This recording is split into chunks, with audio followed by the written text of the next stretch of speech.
Hey, if you're returning, welcome back. And if you're new here, I'm Jade, and this is the Backline Beat podcast. On today's episode, we're talking to singer-songwriter Mary McGuinness.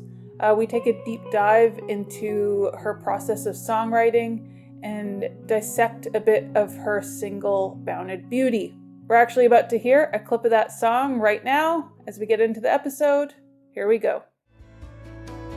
Pass down the wonder, heart full of thunder, bounded beauty.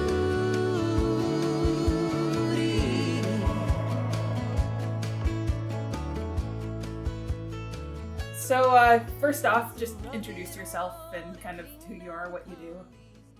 Hi, I am Mary McGuinness, and I'm a singer-songwriter, and I just released a new record on January 26th, and I'm living in Nashville now. When did you start playing and singing?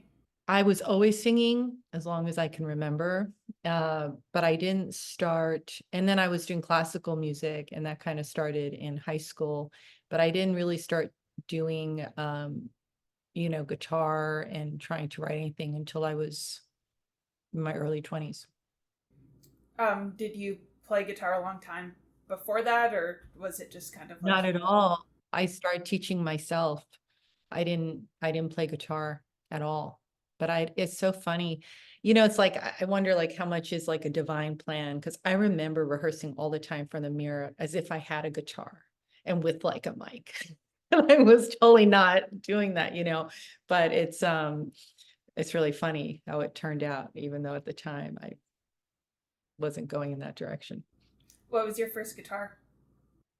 My first guitar, gosh, it was a terrible one. I think that's why I can't remember. It wasn't any kind of brand. I mean, I'm trying to remember. I can't remember what it was.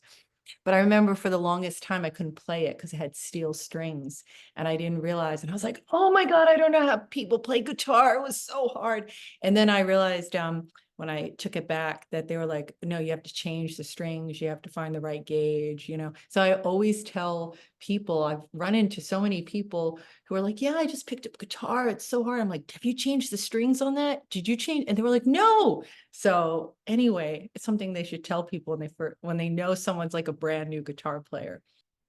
But my first guitar that I would say that my first real guitar that I have is my prized guitar is a Gibson, is a 1942, like a banner year Gibson.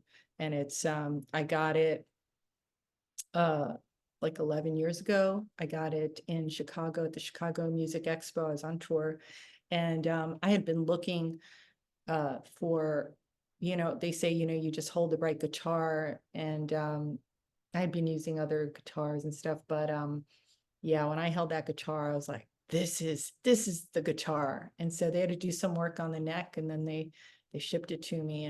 And I mean, I have some guitars that I love, but that's like there's so much history on that guitar. There's grooves in the finger thing where someone had played it, had loved this guitar so much. So I feel like every time I pick it up, like I'm picking up a little bit of like history. Like I wish I knew who had owned it before. Yeah, definitely. I'm definitely one of those, like, when you pick up, I don't have a Banner Gibson. I'd love a Banner Gibson, but like when I picked up my electric guitar when I first got it, or when in like 2020, after like 13 years, got my second electric, and it was like the Fender I'd been searching for. I just couldn't find one that I loved. It's like a 2012 American Special, but it's like, oh my God, this is it. And it's like, I don't know why no other one kind of fit that way, Yeah, it just fits you, and it's the sound, it's how it fits on your body. You just hold it and you're like, I don't know what it is. There's a vibration, something magical going on. I don't know. So getting back into your music, talk a little bit about your new album. Well, it's called Shadow Catcher, and I named the record Shadow Catcher after it became the title track because of this song Shadow Catcher that I wrote with Jane Knowles. And I just love this song, but I also felt like it kind of summed up the past couple of years for me. I was telling someone, I was like, yeah, I think I've been eating a lot of grubs and worms for a while. And it's just, it was just kind of like taking whatever life throws at you and kind of transforming it the best way you can. Or like I was saying, it's not always finding the light in the dark. It's like trying to see in the dark as well. Like just trying to put one foot forward. I think it's like, I think it's really hard on people when they feel like they're supposed to be happy all the time. Like, there's, I think they were calling it like toxic positivity. Like sometimes it's good just to, you got to just feel how you're feeling, and that's normal. It's part of the human existence. We're not meant to be like every single day. And I think that out of like, I always find that my best songs come out of like darker times, or when I'm going through something, when everything is great and amazing, I don't know, usually nothing good really comes out. So let's just like a really happy song. But yeah, I think there was a lot of change. I moved to Nashville a little over a year and a half ago, and I just, I left a lot of things that I love behind, because I really felt another song that came out of it was Keep Dreaming on the record. I just felt like it was the time that I really wanted to move here and be surrounded by other songwriters, and and I'd been coming here for once a month, and I just sat up in bed one day. I was like, I need to move to Nashville, and 2 months later, I was here. So I feel like I was called to come to Nashville. I feel like we're called when we're supposed to make a big shift in our lives. Sometimes when things are too easy, you get too comfortable. And I just feel like it was a lot of, I still feel like I'm finding my feet here. But I basically came and just threw myself into writing, was lucky to write with such great co-writers. And then I just recorded it and I started releasing singles off this record in September. So it's been I moved a few times, I broke my ankle. I mean, it was just kind of like, it was a chock full year and a half, but I'm really glad that I did it. I really kind of almost killed myself doing all this. So it's like, I'm really, really glad I did it. So what it was kind of the songwriting more than maybe the music of Nashville. You wanted to be kind of surrounded by songwriters. Yeah, yes, for sure. I'd been living in Los Angeles, and I had toured a long time when I was living in LA, and then I kept making music, but I wasn't touring. I really wanted to be with my daughter. I really didn't want to not be with her when she's young. And I'm really glad I did that. But I never stopped writing. And I kept releasing music, but then I just felt like I really wanted to be in a place where it's all about music. I mean, you can't really go anywhere here without bumping into someone who's a songwriter, musician, a singer. It's just everywhere here. And I really love that. I think it's one of the few cities in the world probably that's really so devoted to music, and all kinds of music, definitely not just country music or Americana. I mean, there's all kinds of music here. So something is calling us all here. So yeah, I'm really happy that I made the move. Yeah, I did an interview with Tyler Bryant, and he was talking about, because he kind of grew up in Texas, and I asked him like, why not Austin? And he goes, I wanted to be a songwriter, and like Nashville just called to me, and he moved there like really young, and he was like, Austin's like live music, that's where you go, but like Nashville's kind of where you like immerse yourself within like all of music and songwriting. Yeah, I think so too. And it's, there's so many music venues and places to play, and yeah, I'm really happy I made the move here. It wasn't easy. It hasn't been an easy move, but I'm really glad I did it. You talk about meeting a lot of different songwriters again. Do you prefer writing with people as opposed to yourself? Yeah, I think so. My first record that I released under Mary in 2020, I wrote by myself. And I did it, I think I wrote the song, it was like a week of just like intense writing. And I think a lot of my ideas, I always go when I have a co-write, I'm probably like overly prepared, but I usually go with like at least half a song, whether it's the verses or the choruses, the title. I'm usually, all of those are my titles on the record. And I have a concept of what I want to write about, but I really enjoy the creative process with someone. Everyone is so different, but also it's just, it gets really lonely, like writing by yourself and doing, it can be very isolating. So I definitely love writing with other writers. And sometimes, it's great. You get along great as people, and then you click creatively. Sometimes you cannot click with someone as a person, yet you can write really well together, and vice versa. So it's like you never quite know, what's going to happen, or if someone's having a bad day or different things. But I definitely love writing with other writers more than I like writing by myself. It's also really nice to, like, if you're stuck somewhere, that you have someone who is like, oh, wait, I hear this. And you're like, oh, thank God. Okay. So it's, yeah, I love it. Hey, quickly popping in here to say, if you like the video so far, I'd love it if you hit that subscribe button. It really helps the channel a lot.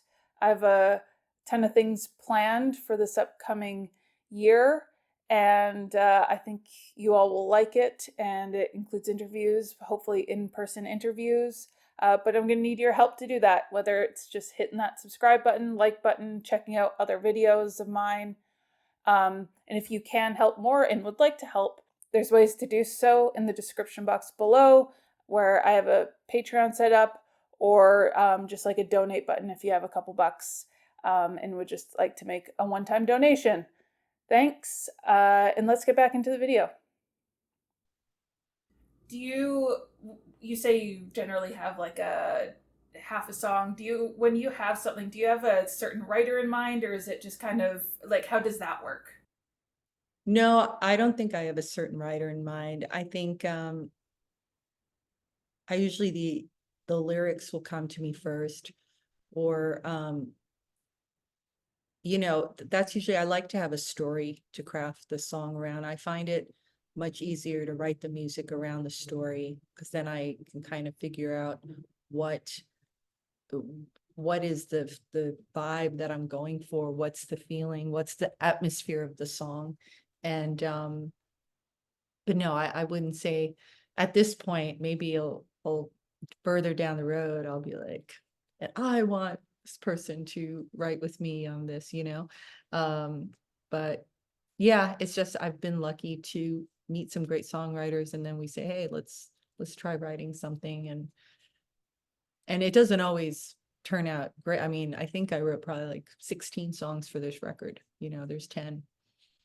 So it just kind of happens organically. You get like a text or a call saying, hey, do you want to come write with us? Or how does that kind of I work? think it happens all different ways. Yeah. Sometimes it's like a friend of a friend, or you get connected, you meet someone, or different. Yeah. I would say it happens in like so many different ways.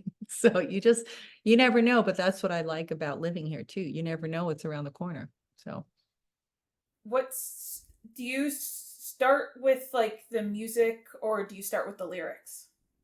lyrics. I tend to start with the lyrics, and like I was saying, like just try to, then it's much easier for me to craft the music around the lyrics.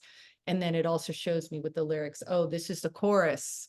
This is the same thing. This is what the song is about. This is what I'm trying to say. And I tend to work a lot of times backwards. I usually tend to come up with the chorus first, and then like Shadow Catcher, that was, keep shadow catcher trying to reach the summer sun, that's, I wrote that first. And then Jay Knowles wrote the verse, keep trying to get your head on right, but we worked backwards from that. Bound of Beauty was there were, I wish I wish I had saved a lot of my drafts. I tend to be like, okay, I'm done with that, and I'm gonna start a new page, and I'll just throw out all the things. I like to not hang on to all my old stuff. But I have to remember this. But Bound of Beauty I came up with because it was I wanted to write a song about my great grandmother, and she had been put in an insane asylum by her husband, which they now figure was for postpartum depression. And she spent the rest of her life there. And I wanted to write, it always disturbed me so much when I would hear this story, and I wanted to write about it. And at the time that I was writing about it, there was also the women were really fighting for, all that stuff was going on in Iran for women. And they're still fighting for their rights. And that's where I got Bounded Beauty. So it was like stuff going on in the world, stuff, that I wanted to tell about my ancestors. That's what, created that song. So that's how that. Bounded beauty, wings they soar.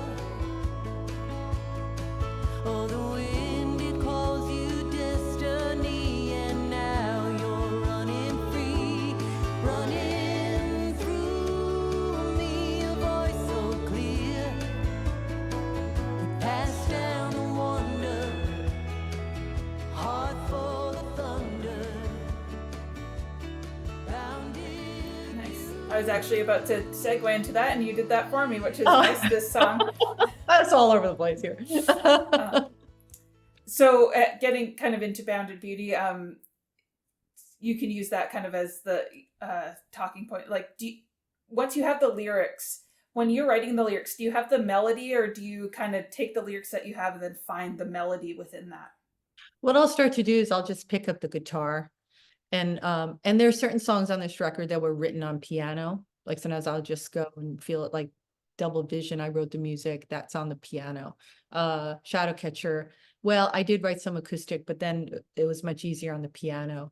But most of the time I will just pick up a guitar because it's just easier sometimes to just pick a few chords, and I'll just start singing the words and just start putting different chords, and then a melody will come. Or sometimes I do wake up in the night. I should always have, well, you're not supposed to sleep with your phone next to your bed, but I should always have some kind of recording thing, because I do get ideas in the night, and I'll jump up and I'll be like, oh wait, that idea was for me. That's a song idea. We'll run to the phone and like record it. And then most of the time I can't understand what I'm saying. It's all garbled, but it's just kind of, I think that's how I get a lot of my melodic ideas. They just come to me. The lyrics I sit and I just write. I tend to just take legal pads. Like I have a gazillion of these, legal pads, and I just anything that I shouldn't be showing on there. Okay, no. I think and I just tend to start trying to write everything I can think of about the idea I have. And sometimes it's not the chorus or whatever, but then it'll turn into something else. And one thing that I think I've gotten better at that I used to do when I was younger and just like kind of starting out with songs is that I wouldn't necessarily always be clear about what I was talking about.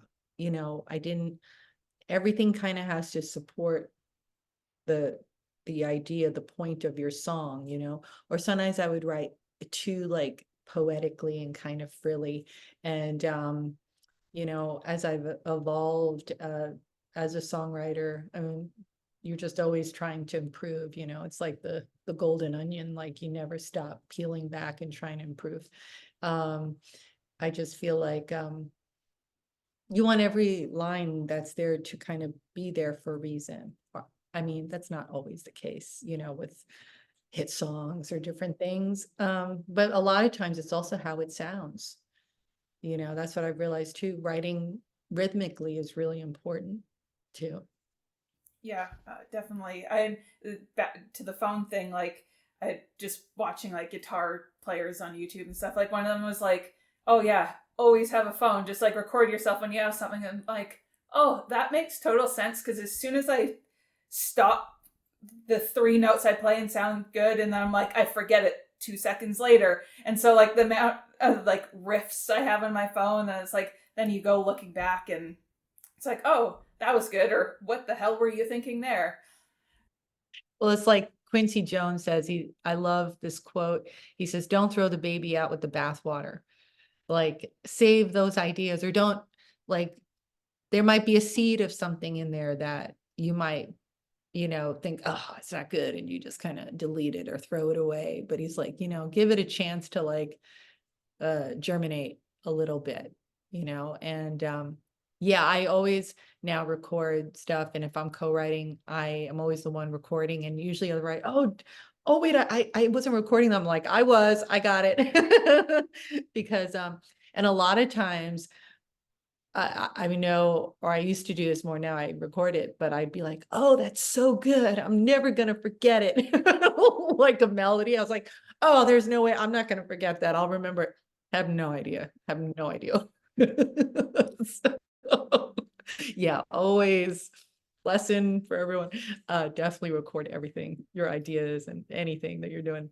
Yeah, about 3 months ago, I was like scrolling through my phone, and there's like this song that I half wrote, and it's like the definitive version. And I'm going back, I'm like, oh, because I had it titled. I hate titles, so like when I rarely title something, I'm like, oh, this is the first version. Zero memory of that version of the song, and then a day later, I recorded it again, and it's more like the definitive version. I'm like, I have written that, actually first version is pretty cool, but it's like zero recollection of it. It's so bizarre. I've done that as well. I'm like, I don't remember this melody, these words, like, what was I thinking? Maybe you're just like totally in the flow state and you're not, and that's good. You're not thinking about, yeah, they just, so it's good you recorded it.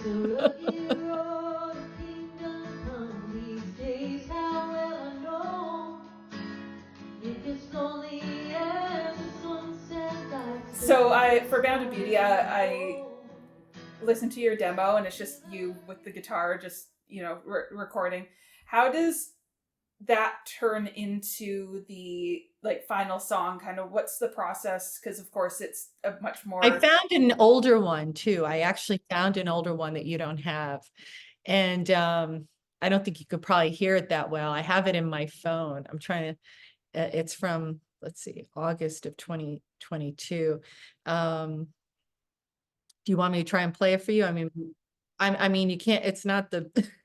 It's like, but.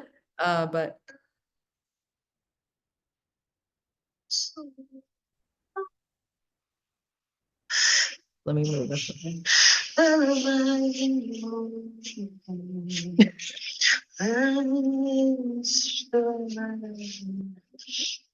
Well, if you listen through the whole thing, I'm not gonna paint. That's gonna be painful. But I did have a lot of the second verse in there already. You know, and the first line, those first few lines in that song were with me from the beginning. Look twice and we'll go across the prairies and the plains. On black hair is flowing with a fistful of rain. Race her horse along the river, cut across the range. She loved to watch the wind blow through the prairies and the plains, long hair, black, but I changed, there was a couple lines there, and you probably have it in that demo. It was like, I think I had put, there were a few lines I changed to make it more, and then I created the verse about the name of the insane asylum and that it was her husband and but there were a few lines that like right from the beginning first demo were in there already. So but yeah, you can hear I have the words, and then I'm just trying to kind of find a feel to the song, because it was like, am I going like all like who, or is this going to be a more, which it wound up being more like a more, I think, country type of song, so anyway, it's a long explanation. Yeah, that's kind of this version of like kind of interviewing people about songs is kind of, it is a mystifying process to people as writing songs. Is like, because usually when you're breaking down a song, it's like the end version, and it's like, oh, there's this this part, instead of like the mumbled kind of beginnings and kind of that process. It's usually always a mumbled beginning. Like, and you're just trying to see what words. I mean, that's how a lot of writers write. I know that personally. They just pick up the guitar and they're like, and then they try to see what words come. I tried to do that I used to just sit at the piano for hours and try to write the music and the lyrics together, and that did not work for me. So a great songwriter here, actually, Gary Burr. I'd written with him years ago, and he was like, try writing the story first. And that was like, like it just changed my whole way of writing. And it didn't become so painful where I was just sitting at the piano for 5 hours and sometimes I'd get like one line. There's a great book too, for anyone listening. I love Jeff Tweedy's book on songwriting, how to be a songwriter, how to write a song. I have it somewhere here in this room. But I really like it. He makes you feel like no matter where you are, this is your first song, if this is your 1000th song. So I'm saying it's like it is a mystifying process for everyone, no matter, I think. And, I've written with writers who had a lot of hits and who been doing this far longer than I have. And I think they also sometimes find it really mystifying. And I think it's because it's like that lightning in a jar thing where you're trying to, you can have a lot of notes and lyrics and all kinds of stuff, but it is lightning in a jar when you capture like that right moment, that right thing, that it all clicks together, and like for me, I never think like I'm going to try to write a hit or I'm trying to write for this. I really feel like you have to authentically write what feels right to you. And I think that's why, like, I think that's why that Billie Eilish song from Barbie was so great. I think there are certain things that really shine through. That Minsky song, My Love Is Mine, All Mine, has become like a huge song. And she said she got it from just being in the grocery store or something. She was holding her groceries and it just came in. She was like, mine, all mine, mine. And I think it's like, it's within all of us. We all have that spark of that creativity, and it's just like following it. So so when you take it from the demo stage and into the studio, like, are you going in with like an idea in mind how the rest of the song sounds, or do you kind of let the musicians you bring in kind of add their own thing on top of it? I feel like that's the producer's job. If when he hears different parts, I'm not an artist who wants to be a producer. I know a lot of artists want to produce their own stuff, and it's amazing. I've never been someone, I would say in a way I am producing because I do have a very clear vision of what I want it to sound like. And with all these songs, I discussed with my producer, Joe Pisapia, produced this record. We sat a long time. I had demos and then we remade a demo together and it was just acoustic. It wasn't anything fancy. It was just getting the parts out like, okay, this is my demo, but do you think, okay, this part should repeat? How is it actually going to play out on the record? It's different from a demo as opposed to a finished thing on a record. Is this going to be a fade out at the end? Or I think this should be an instrumental here. And then knowing like, we heard like, we bought Mickey Raphael playing harmonicas, Willie Nelson's harmonica for 50 years, harmonica player for 50 years. And it was like, yeah, definitely turn down the lights. That was the last song we recorded. It's just acoustic guitar and harmonica and a little bit of strings. It's like, I had a pretty clear vision though of things, and turn down the lights. We did another version in the studio. It was the second song we recorded after Dreamy Feeling. And he took it more in a soul kind of vibe and would listen to it. And I really didn't like it. And I said, how are you feeling? He was like, yeah. I said, I just think we should do it, the original demo, which is just me with an acoustic guitar, and that's what worked, you know? So sometimes a song can really change after you go in the studio. But I would say, to me, like the most layers on any song in this record was probably Double Vision, because there's a lot of harmonies. Um, that was a song that I was still writing the morning I recorded it. Um, and but I had really been very inspired by, you know, I'm a big fan of the Beatles and George Harrison, and I really wanted it to be, I wanted to say something in the song, but I also, at the end, I really wanted it to be like a mantra. I really wanted it to be like, you know, especially coming from California and here, you know, I'm all about I've explored, and I've always been a searcher and for every kind of all kinds of things. And but sometimes I feel like, you know, people, they don't give themselves enough credit. They have, you know, everything within them to do all of this healing. You know, you don't need all these people, you know, because everyone is, for every, you know, there's every kind of modality. And um I just, that's why I say you're already there. I really feel like whatever your belief is, but I do feel like the kingdom, God, whatever you want to call it, is within us. We are all a part of that. That's eternal. That doesn't really go away. So So yeah, like kind of maybe going off of that, like people trying to find their voice and kind of, what is your advice for someone who's like maybe a bit hesitant to put their voice out there, or like do you have any advice of maybe where to look for other like minded people, and stuff like that? now I think I mean, I think COVID changed so many things for songwriters, because before there were a lot of songwriters who would never write online. And then after COVID happened, it was like, we're just getting on Zoom. There's no choice, you know? So I feel like now more than ever, I feel like people have so much more opportunity to collaborate online. Um, I wouldn't say like I know, like, I think if you want to look at your organization, if you're in a PRO, meaning like ASCAP or BMI or something, that's a good place to start. And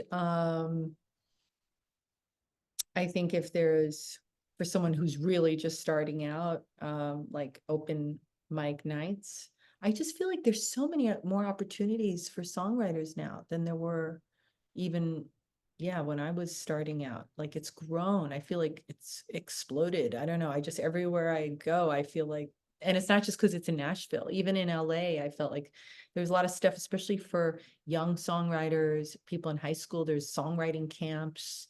There's you know, there's a lot of that. So I mean, there's songwriting retreats even for, you know, songwriters go to, but I mean, there's songwriting camps for like middle schoolers and high schoolers. Um, and if you're, you know, 60 and you're just wanting to write a song and starting out that way, then same thing. Like, I feel like there's so many open mics, and you can go and you meet other people who are also just starting out. And if you, um, you know, take a songwriting class at your local college. Um, you know, I feel like almost everyone will have some kind of a community center or college or something near them. Um, unless you're super, super out in the country. And then I guess then you're gonna go online. But I feel like there's just so many more opportunities now than there used to be, you know. Kind of wrapping up a little bit, where kind of going maybe to your when you're starting out, kind of how has that process of yours? I think I'm a lot less critical of myself. You know, I feel like when I was starting out, I was really like, had definitely like a perfectionist streak in me. That's like, oh, that's not good. Oh, no, no, no. Like constantly, you know, and it's like, I remember someone saying, not to me, but hearing, it was like, I would never judge someone else like that. And I would never say that to another songwriter if they were throwing something out, like an idea. And I would never do that. So why am I doing that to myself? So I think that's the biggest thing, is like, be kind to yourself, and be kind to yourself, and allow like it naturally to come out. Like, don't try to like shape it and chisel it and hammer it and like just let it come out. Just go to your whatever instrument, or if you can't play, go and people love singing in the shower, in the car. Most people's idea, how about Paul McCartney yesterday? That was scrambled eggs, right? He didn't know the words, scrambled eggs, scrambled eggs. So yeah, you don't need to even play an instrument, do anything. Go and sing something, but record it. Because You you might will forget have it. yesterday and you don't even know it, and you're singing about scrambled eggs. So anyway, I believe everyone is creative and has something to offer. And so I'm not saying writing songs, that might not be your thing, but I do really believe everyone has something very creative in them. So yeah, I think, yeah, record your ideas, and don't be hard on yourself. That's good advice. It's very hard to kind of get past that point, no matter, especially when you're starting something new. You are very critical of And it. take a break from social media. When I was writing this, I was barely posting, and I know that's like a big, I'm posting more because I'm promoting my record and I'm out there. But when I'm really writing and stuff, for various reasons, I don't want to be on social media. I don't want to be like, I even stopped really listening to a lot of other music to a certain degree. I really don't want to be influenced by anything I'm hearing, because I'm kind of in my own cocoon, and it feels like a blissful, great place to be. And enjoy that, because you don't get that moment often. That's like a rare moment. And but yeah, take a break from social media, where you're going to compare yourself to someone who's like winning Grammys or something, and you're starting and you're like, how am I gonna from here? What, like, there's all this kind of negative self-talk that musicians or creatives are so sensitive inherently, which is what makes them so great, and which is why you are needed in the world so much, right? To bring harmony to this world. But I think, yeah, if you can take a break, because, you know, always paying attention to what others are doing is not always a good thing. Yeah, definitely. I'm not a social media person. I don't have a personal one. I never did. But when I started Backline Beat, I had to start it. Yeah. And Oh, same thing. Yeah. you see people. I've been a photographer since 2009, and you see people who, have been doing it for a year and a half, 2 years, who have somehow lapped you 3 times, and it's like, how does that happen? You get down, you can get down on yourself, because it's like, how did they get the break? I've been hustling for so long, but how did they get to this point? And it is a weird thing, and Everyone sometimes, goes through that period of thing. It's like when Bedroom Pop came out, and it was like, oh, I just picked up the guitar. I'm in my bedroom. Oh my God, it's like I have like a billion streams on Spotify, and I've only been doing this 8 months. And so you have to, first of all, like, it doesn't matter what anyone else is doing. And also, like, I just started looking at it like, that's awesome. Like, that's more music in the world. That's what's needed in the world. And I had heard this, I don't know if it was like Yogananda or someone, they were like, remember, like, other humans' achievements are your achievements as well, because it's showing what a human can do. So if that helps too. And I know we've all experienced that, where it's like, how am I doing this for a period of time, and someone does it for such a little amount? Well, they can be doing that, but maybe there are other things. It all balances out, man. It's all like,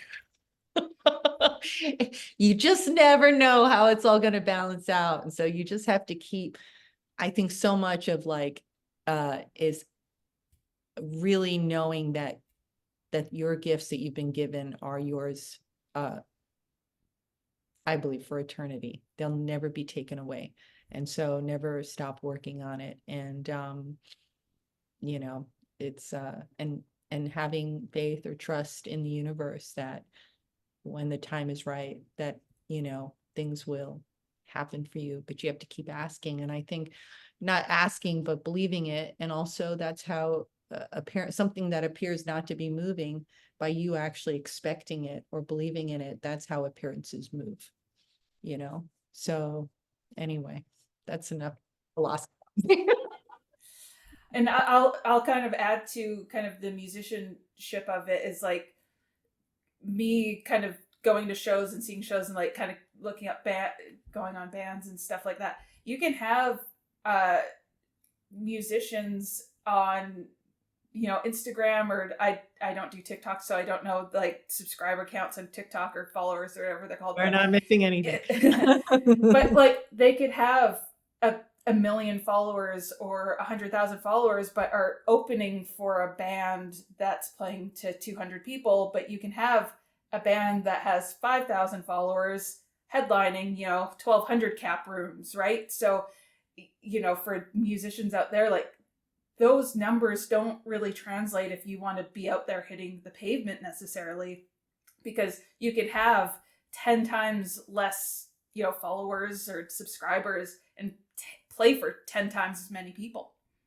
Oh yeah, and there is an Instagram page that I love and I wanted to share with you. There's a woman, I think she's in Nashville. It's called Inspired to Write, and she writes all these inspiring things for creatives. And I loved one thing she wrote was your numbers, your social media numbers doesn't equate to your talent. Your social media numbers don't equate. Like somehow people are somehow equating like the number of followers to like, oh, they're really talented, or oh, that person, oh, they're like, it makes no sense. It has nothing to do with your creativity or how talented you are. It's there's so many variables, but I always believe the right people will find you.